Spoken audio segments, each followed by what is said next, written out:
Welcome to the Beijing Alps.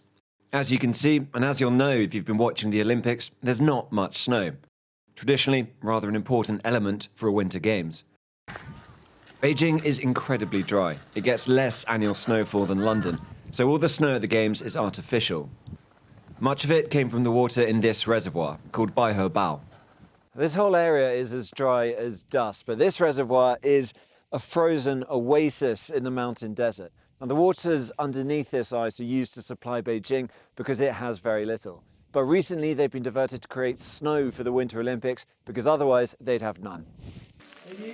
Holding a Winter Olympics in a place where it doesn't snow, using energy-intensive machines like this, have led some to question the event's green credentials. These are the most unsustainable games ever held because there's so much at cost from the water issues to the water availability and even to the destruction of the local nature reserve.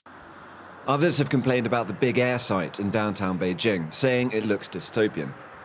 That's probably unfair. This was once a huge polluting steelworks, now repurposed into a cleaner residential and commercial site. The sort of development that would be applauded in other cities. But the International Olympic Committee does understand the impression that bare mountains give viewers. Obviously, we are in winter sport, and we have to acknowledge that what you see on the screen might be disturbing for some people. But the reality is that the Chinese are actually doing and delivering this winter sport with sustainability in mind in everything they have done.